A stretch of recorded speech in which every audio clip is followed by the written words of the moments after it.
Claves para convertirte en un vendedor exitoso. Tomado del libro La ciencia de las ventas del autor Napoleón Hill. Parte 3. La mente maestra.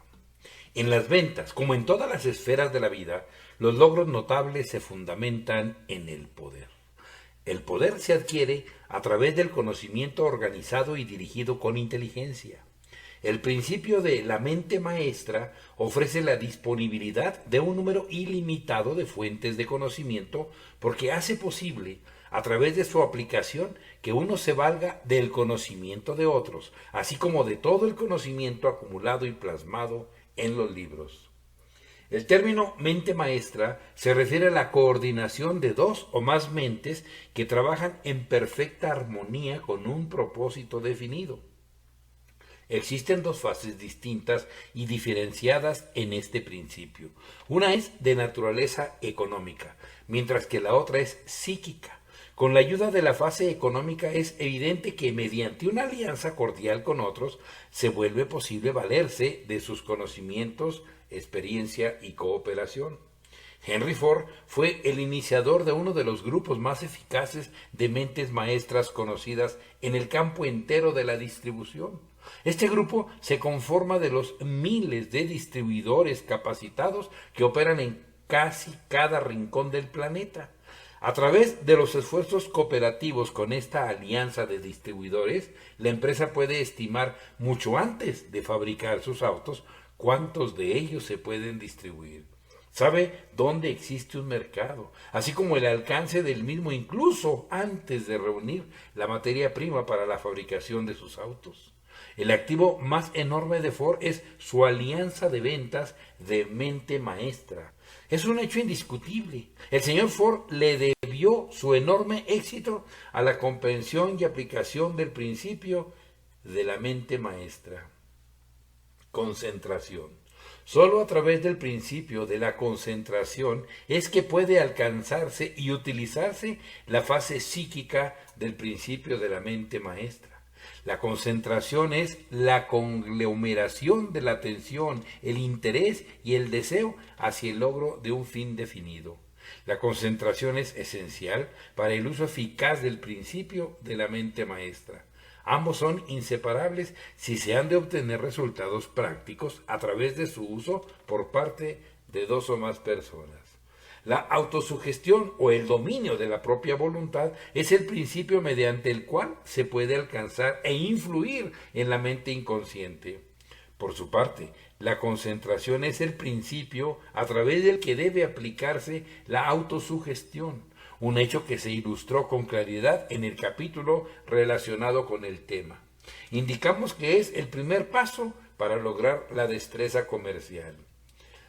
Expresemos estos mismos hechos importantes de otra manera. El principio de la mente maestra, el principio de la concentración y el principio de la autosugestión constituyen el triunvirato que debe utilizarse con el fin de llegar a la mente inconsciente e influir en ella. La mente inconsciente no reconocerá ni se verá influida por ninguna sugestión a menos que esté mezclada con una o más de las emociones ya mencionadas en el capítulo anterior. Por ende, son esos tres principios, el de la mente maestra, el de la autosugestión y el de la concentración, lo que constituyen el núcleo mismo de la destreza comercial profesional. Si no logras comprender y asimilar los tres principios, la presente obra habrá perdido gran parte de su valor.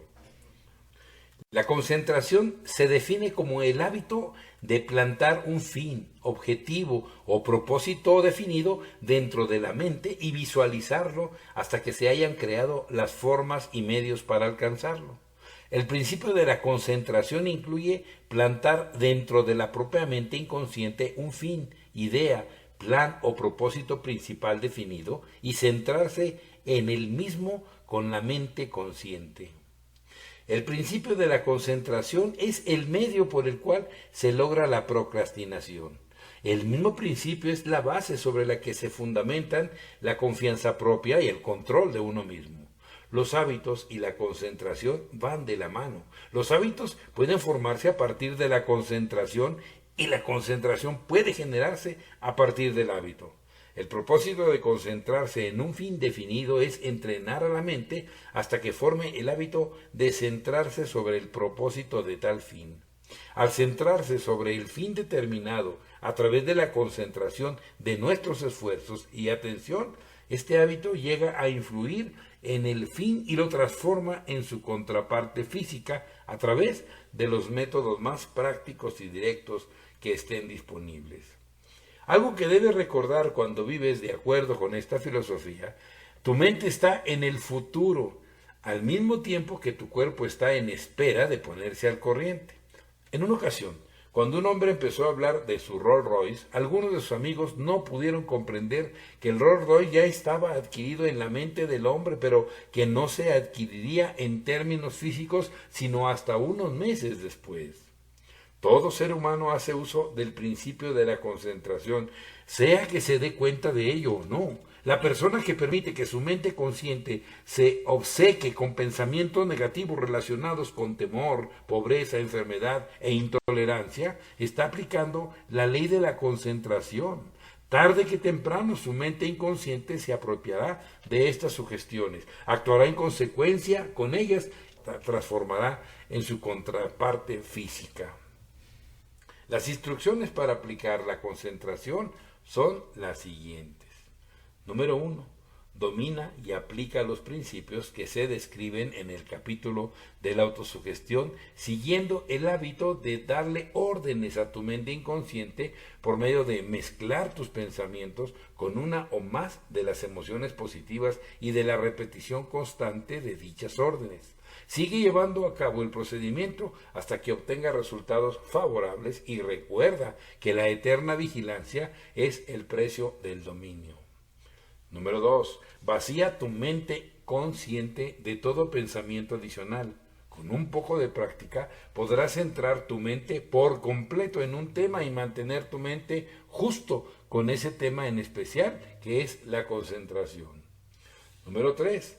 Mantén tus pensamientos sobre el objeto de tu concentración con un ardiente deseo de logros para el objetivo que tengas en mente.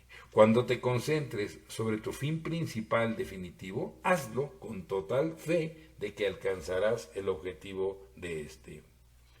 4. Cuando encuentras que tu mente consciente está vacilando, regrésala y céntrala sobre el tema una y otra vez hasta que hayas logrado tal autocontrol que puedas mantener los demás pensamientos fuera de tu mente. Mezcla sentimientos o emociones con tus pensamientos cuando te estés concentrando. De lo contrario, tu mente inconsciente no los reconocerá. 5.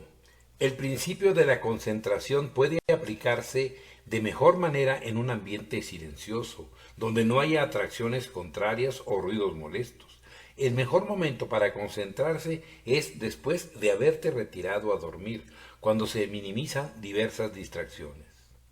6. La mejor manera de llegar a tu mente inconsciente y de influir en ella es cuando concentras tu mente consciente sobre una idea, plan o propósito en un espíritu de intenso entusiasmo, porque éste despierta tu facultad de imaginación creativa y la pone en marcha. Cualquier idea, plan, propósito o plan definitivo que remitas de manera persistente a tu mente inconsciente a través de la concentración traerá a tu auxilio la fuerza de la inteligencia infinita, hasta que al paso del tiempo diferentes planes prácticos de procedimiento te vendrán a la mente durante tus periodos de concentración. Cuando empieces la práctica de la concentración, es posible que no experimentes la sensación de estar en comunicación con una inteligencia superior. Sin embargo, con el tiempo, si desarrollas el hábito de la concentración regular, estarás plenamente consciente de que existe una inteligencia superior que está influyendo en ti. Es un hecho bien conocido que aquel que se dedica a muchas cosas diferentes jamás alcanza el éxito. La vida es muy complicada y existen tantas maneras de disipar la energía de manera poco provechosa que todo aquel que desea alcanzar el éxito debe formar y adherirse al hábito del esfuerzo concentrado. El poder depende de la energía organizada. La energía solo puede organizarse a través de la concentración. Es un hecho merecedor de grave consideración que todos los individuos de éxito notable en cada esfera de la vida son aquellos que concentran la porción primordial de sus pensamientos y esfuerzos en algún propósito definitivo o fin principal. Si analizas el principio de la mente maestra, podrás observar que cuando dos o más personas se alían en un espíritu de armonía con el propósito de alcanzar un objetivo definido, esa alianza funciona mediante el principio del esfuerzo concentrado. A partir de nuestro análisis de más de 75,000 mujeres y hombres clasificados como fracasados, observamos que ni uno solo de ellos seguía el hábito de centrar su mente sobre un fin principal definido por medio de la concentración. Las 30 causas principales del fracaso pueden controlarse o eliminarse por completo con este principio como parte del equipo de trabajo del vendedor exitoso.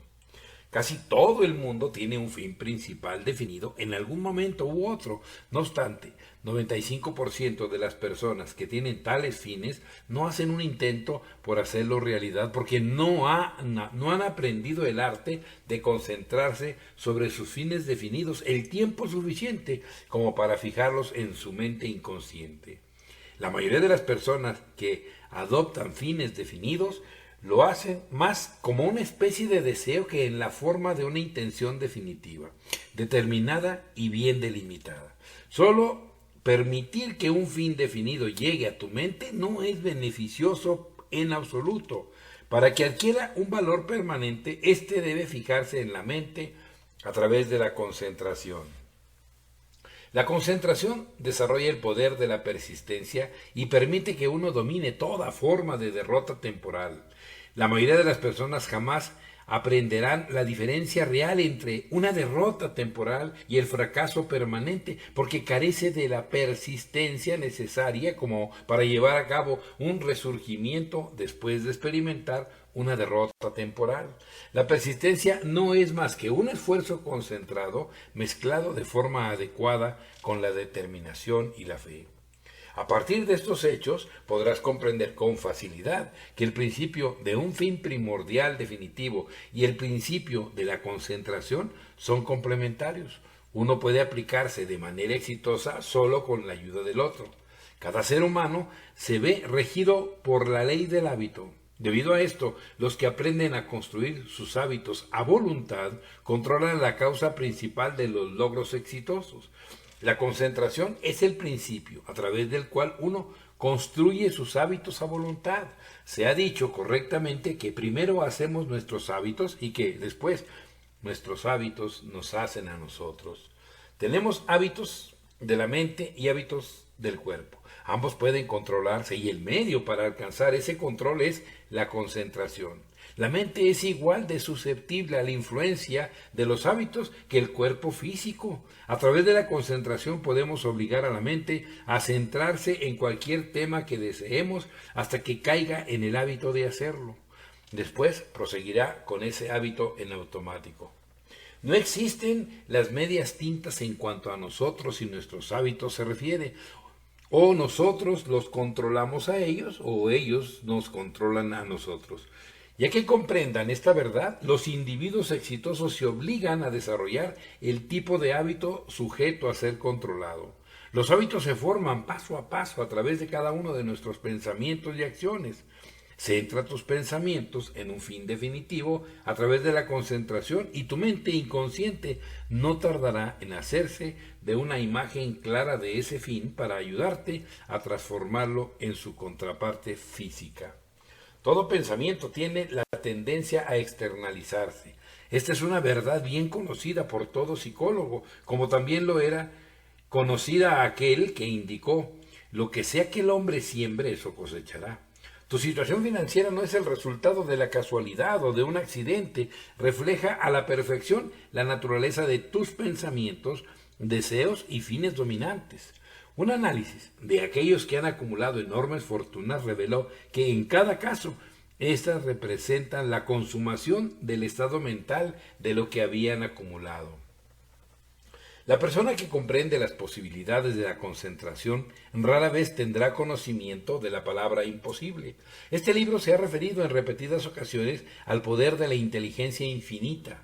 Si es posible influir tal poder para inyectarlo en nuestros asuntos y obligarlo a ayudarnos a lograr el objetivo de nuestros fines y propósitos, no queda duda de que este fantástico resultado puede lograrse solo a través del principio de la concentración. Debemos eterna fidelidad a la inteligencia infinita. Ninguna iglesia o creencia rebatiría tal actitud. Esta afirmación se hace con el único propósito de permitir que cada lector adquiera una mayor familiaridad con una gran ley universal que puede someterse y que puede inducir a los seres humanos a separarse de toda causa de duda, preocupación y temor. No cabe la menor duda de que hay un poder en la oración. Podemos definir una oración como cualquier fin fijo o definitivo que se fundamenta en la fe que éste se cumpla. La concentración sin fe parece no rendir frutos, pero la concentración acompañada de la fe parece lograr resultados que se acercarán a lo milagroso. Sin embargo, la fe sin acción no sirve de nada. El proceso de mezclar la fe con un fin principal definido es, sin duda, difícil de describir y todavía más difícil de aplicar. La fe solo puede inducirse a través de la concentración en el objetivo de las esperanzas, fines y propósitos propios. Iniciativa y liderazgo. Iniciativa significa hacer las cosas sin que sea necesario que alguien te indique que las hagas. Significa escoger un fin definitivo y construir planes para alcanzarlo. Su aplicación más rentable se conecta con la selección de un grupo de mente maestras. Si utilizas tu juicio en la elección de este grupo, tu alianza de mentes maestras te dará el poder del verdadero liderazgo. Al aplicar la iniciativa y el liderazgo, hay ciertos pasos definidos que son esenciales. A continuación están los más importantes. Número 1. Conoce de manera definitiva qué es lo que quieres. Número 2. Construye un plan práctico o varios de ellos para lograr eso que quieres, haciendo uso del consejo y las recomendaciones de tu grupo de mentes maestras. 3. Rodéate de una organización conformada por individuos que tengan los conocimientos y experiencias esenciales para llevar a cabo tu fin definitivo. 4. Ten la suficiente fe en ti mismo y en tus planes para ver tu fin como una realidad concretada incluso antes de que empieces a llevar a cabo tus planes. Número 5. No te desalientes sin importar con qué obstáculos puedas encontrarte. Si un plan no logra funcionar, sustitúyelo por otros planes hasta que encuentres aquel que de verdad rinda frutos. Número 6. No adivines, obtén los hechos que se necesitan como fundamento para todos tus planes. Número 7. No te veas influido por otros a que abandones tus planes o tu fin. Número 8. No tengas un horario de trabajo definido. Los líderes deben dedicar el número de horas que sean necesarias para alcanzar el éxito. Número 9. Concéntrate en una cosa a la vez para que no disipes tus pensamientos y energías. Número 10. Siempre que te sea posible, delega la responsabilidad de los detalles a otros, pero ten un sistema para supervisar a tus subordinados con el fin de garantizar que estén atendiendo cada detalle de forma precisa. En todo momento debes hacerte responsable de llevar a cabo la totalidad de tus planes, teniendo en cuenta que si tus subordinados fracasan, eres tú quien ha fracasado. La persistencia es el principio fundamental del éxito de todos los grandes líderes. Si te vas a desalentar ante las primeras señales de oposición o adversidad, jamás te convertirás en un gran líder. El liderazgo implica la capacidad de asumir enormes responsabilidades. Si careces de la cualidad de la persistencia, asegúrate de que tu grupo de mentes maestras cuente con al menos una persona que sí la posea. Los líderes eficientes jamás se permiten quedar sobrecargados de pequeños detalles. Tienen la capacidad de organizar sus planes de tal manera que en todo momento se encuentren libres para así colocar todo el peso de su esfuerzo personal donde más se requiera. De entre los líderes más capaces de Estados Unidos, ni uno solo de ellos parecía sentirse abrumado por su trabajo, por la sencilla razón de que en todos los casos habían delegado la responsabilidad de los detalles a otros. Aquellos que presumen del hábito de inspeccionar cada detalle de su negocio en persona, o no son líderes capaces, o se encuentran a la cabeza de un negocio de lo más pequeño. Se dice que no he tenido tiempo de hacerlo es la oración más peligrosa en cualquier idioma. Cualquiera que lo admita está confesando su falta de capacidad como líder. Un verdadero líder tiene tiempo para todo lo que sea necesario para alcanzar un liderazgo de éxito. La coartada de rigor de más de 90,000 de los fracasados que no han solucionado un fin definitivo personal en su vida es que simplemente no he tenido tiempo para hacerlo. Un líder eficiente no es de necesidad la persona que más ocupada parece estar, sino aquella que puede organizar sus planes de tal manera que es capaz de dirigir y mantener ocupados a grandes números de subalternos de manera eficiente. El individuo que puede conseguir que las cosas se hagan es mucho más rentable para una empresa que el individuo que en realidad hace el trabajo. Los líderes eficientes también son vendedores eficientes. Logran que otros hagan las cosas porque eso es lo que desean. Los líderes eficientes tienen personalidades agradables, son optimistas y entusiastas y saben cómo transmitirles este entusiasmo y optimismo a sus seguidores. Un líder eficiente es valeroso. Nadie desea seguir a un líder al que le falte valor y de hecho no lo harán. El líder eficiente tiene un agudo sentido de la justicia y trata a sus seguidores de manera equitativa y justa. Un líder eficiente asume la responsabilidad total de los actos de sus subordinados. Si cometen errores, asume que es él o ella quien cometió el error real, porque fue él o ella quien eligió a sus subordinados. El líder eficiente comprende las reglas de la pedagogía y es un maestro capaz. El líder eficiente toma decisiones con rapidez y las cambia con lentitud. Por supuesto que siempre hay circunstancias que requieren de una lenta deliberación y del análisis de los hechos antes de que sea posible tomar una decisión inteligente.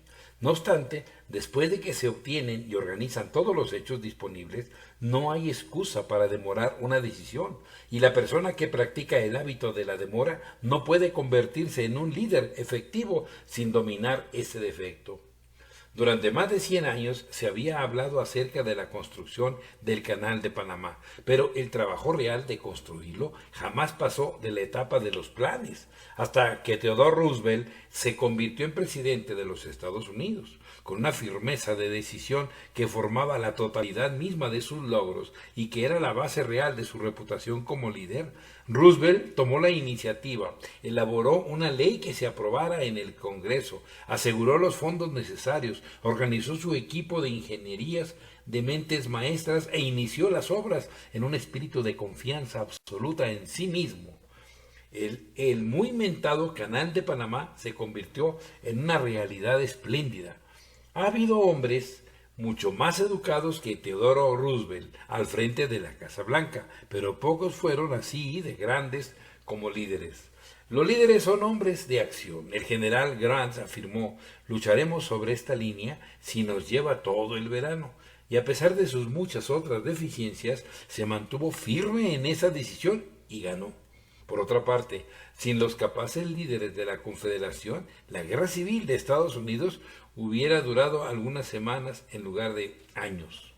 Cuando uno de los marineros le preguntó qué haría si no veía señales de tierra para el día siguiente, Colón le respondió: si no divisamos tierra mañana, navegaremos y seguiremos navegando. Él también tenía un fin definitivo principal, así como un plan para alcanzarlo. Y también había llegado a la decisión de no darse por vencido y no darse vuelta hasta que el éxito hubiera coronado sus esfuerzos.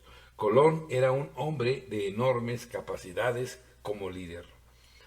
Napoleón, al verse sorprendido por el enemigo y descubrir que había una profunda trinchera camuflada justo por delante de su línea de combate, dio órdenes para que su caballería cargara contra la trinchera. Esperó hasta que los cadáveres de sus hombres y sus caballos llenaran la trinchera y después marchó por encima de ellos para cruzarla y vencer al enemigo.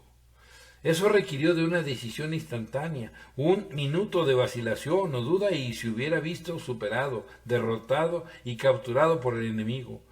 Hacía lo inesperado o imposible, su capacidad para actuar con velocidad sin esperar a que otros le indicaran lo que tenía que hacer era la cualidad que lo distinguía como un gran líder. Se decía que para superar a Napoleón se necesitaban caballos alados. El presidente Kennedy, al verse confrontado por la crisis de los misiles de Cuba, adoptó una postura firme y pasó a la historia como el primer presidente desde la Segunda Guerra Mundial que logró que los comunistas retrocedieran. El primer paso esencial para desarrollar iniciativa y liderazgo es formar el hábito de tomar decisiones firmes y puntuales. El gran líder debe tener una enorme capacidad para tomar decisiones veloces e inmediatas.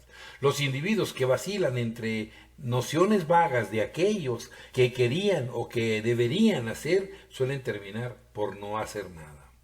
Nos encontramos en una época en la que la iniciativa y el liderazgo se encuentran en alta demanda en casi cualquier esfera del quehacer humano. Nunca en la historia de la humanidad tales cualidades han significado tanto como ahora, porque millones de personas en el mundo entero se encuentran en un estado de ánimo incierto e indeciso. En Estados Unidos, las puertas se encuentran abiertas de par en par para aquellos individuos que posean las cualidades de iniciativa y liderazgo en política y diplomacia, religión, industria, finanzas, transporte, comercialización, educación y un sinfín de otras ocupaciones.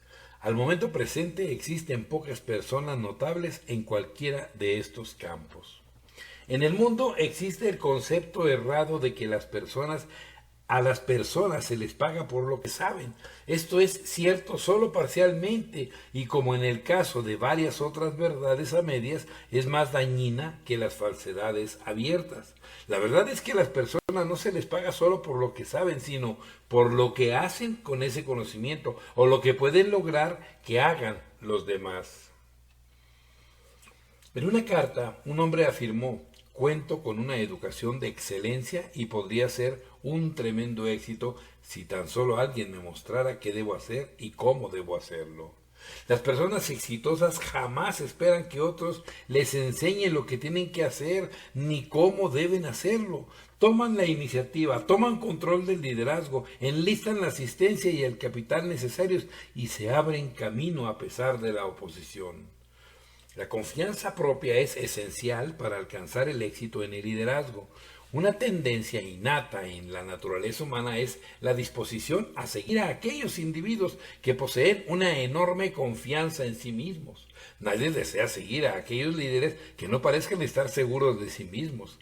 Se decía de Napoleón que sus soldados estaban dispuestos a seguirlo hasta la muerte a causa del ejemplo de valor y confianza que les daba. Un líder verdadero siempre persiste y jamás acepta una derrota temporal como un fracaso. Los líderes que cambian de opinión a menudo pierden la confianza de sus seguidores. Anuncian que no están seguros de sí mismos. Si ellos mismos no lo están, ¿cómo pueden esperar que sus seguidores confíen en ellos? Los verdaderos líderes no muestran favoritismos hacia sus seguidores. Si tienen amigos o familiares dentro de la organización, los tratan exactamente de la misma manera con la que tratan al resto del personal. Un líder verdadero no solo es autosuficiente y tiene valor personal, sino que imparte estas mismas cualidades a sus subordinados. Los verdaderos líderes no tienen un horario fijo, tan solo por el hecho de que deben ocuparse de llevar a cabo sus planes sin importar el número de horas que la tarea requiera. Los verdaderos líderes toman en cuenta las debilidades comunes y corrientes de sus subordinados y organizan sus planes para protegerse en contra de las mismas. Los verdaderos líderes no solo se rodean de una variedad de subordinados seleccionados al azar, con sumo cuidado seleccionan a la persona idónea para cada trabajo especial y más adelante cambian a su personal de un trabajo a otro siempre que vean que se cometió algún error. Los verdaderos líderes tienen una imaginación activa e inducen a la acción de sus seguidores apelando a sus imaginaciones. No dependen de su autoridad o poder, ni tratan de atemorizar a sus subordinados. Los verdaderos líderes dependen sobre todo de su capacidad para venderles a sus seguidores el motivo para que hagan aquello que les resultará más ventajoso. Al presentarles dichas ventajas, utilizan la persuasión, no el poder. En el mundo existen dos tipos de líderes. Uno de ellos recurre al poder y controla a sus seguidores a través del miedo. El otro recurre a la persuasión y controla a sus seguidores mediante su destreza comercial. Los individuos de este último tipo son vendedores profesionales independientemente de aquello a lo que se dediquen. En la guerra es posible que resulte esencial el liderazgo basado en el poder, la autoridad y el temor, pero en los negocios esa forma de liderazgo resulta despreciable. Una de las razones por las que Napoleón fue el general de generales y el vendedor de vendedores era que utilizaba menos temor y más motivación. El líder de éxito en los negocios y en la industria induce a las personas a que hagan las cosas porque les conviene hacerlas, no solo porque él o ella son quienes están en una posición de poder. Existen tres tipos de motivación. La primera, que se refiere al temor, es temporal. La segunda, el incentivo, también es temporal. Y la tercera, la actitud, implica cambios permanentes. En esencia, los vendedores profesionales son líderes que inducen a las personas a cooperar en un espíritu de armonía al plantar los motivos adecuados en su mente. Utilizan la persuasión en lugar de la coerción. Es por ello que su liderazgo perdura. El vendedor profesional se comunica con sus seguidores e influye en ellos de manera favorable a través de sus emociones, así como de su razón. Todos los grandes líderes son vendedores profesionales y todos los vendedores profesionales son grandes líderes.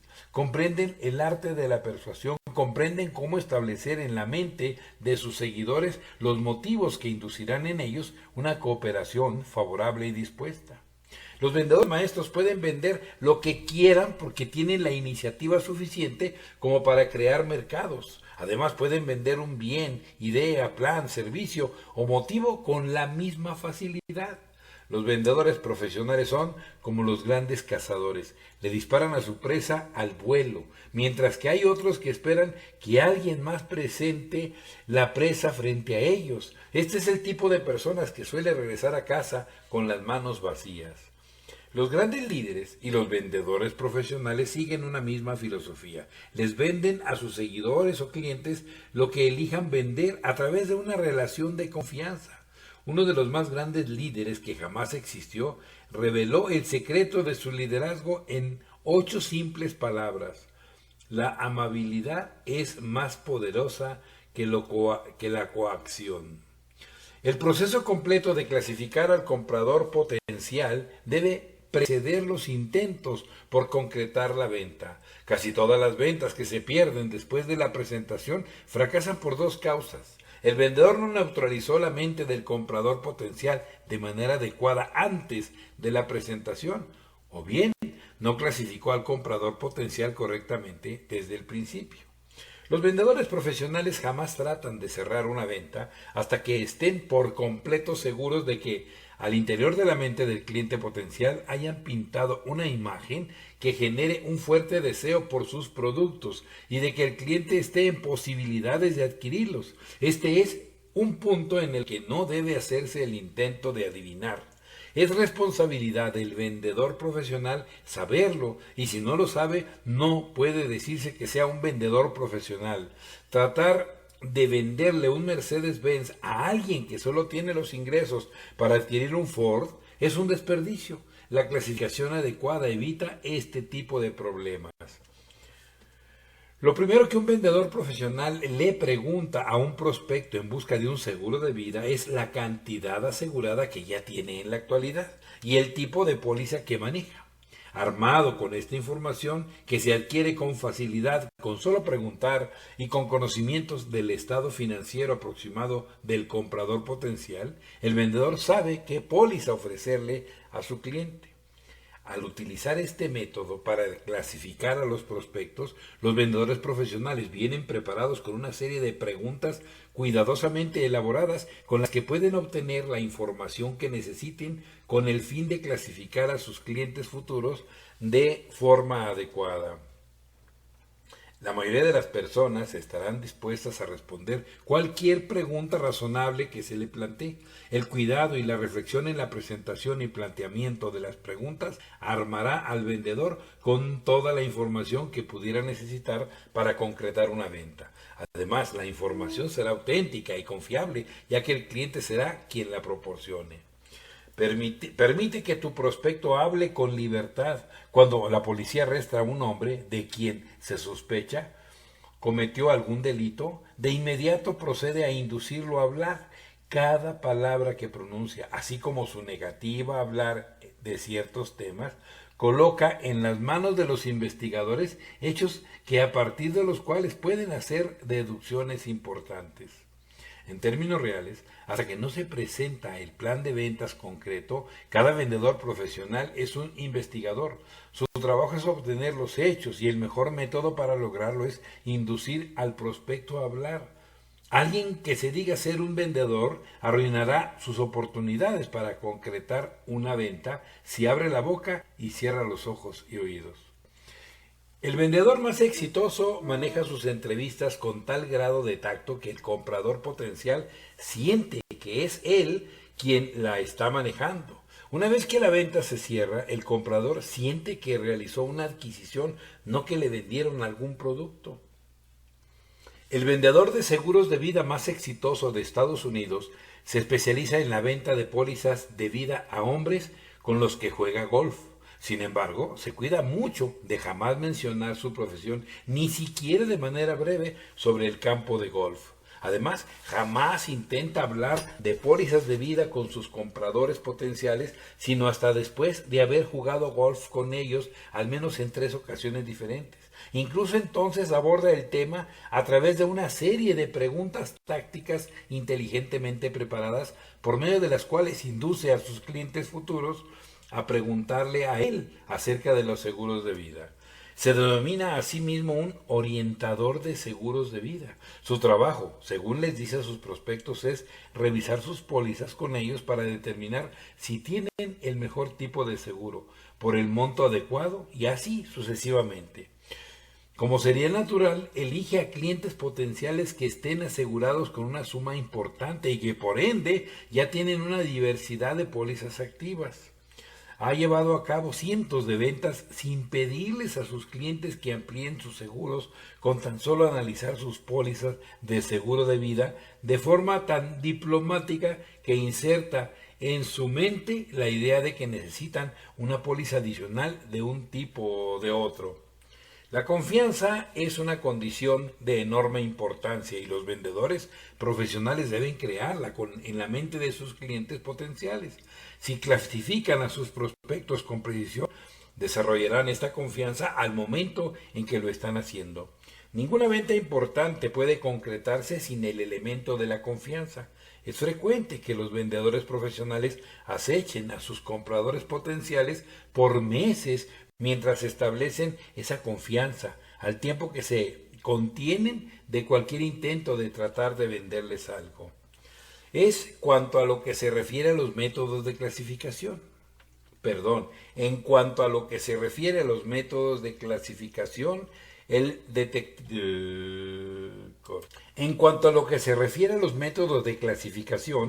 detective experimentado a menudo planta un señuelo en algún lugar en el que pueda obtener información relacionada con algún sospechoso. Los vendedores profesionales utilizan tácticas parecidas, pero son sus propios señuelos y obtienen la información de primera mano. La naturaleza de su trabajo tiene que hacer que el sigilo sea innecesario. Sin embargo, habrá ocasiones en que los vendedores profesionales utilicen a investigadores experimentados, pero no los consideran informantes. Estos investigadores obtienen datos de los compradores potenciales que el vendedor no puede obtener en persona. Entre otras cosas, es parte del trabajo del vendedor profesional saber todo lo que pueda acerca del comprador potencial, conocer todos los hechos.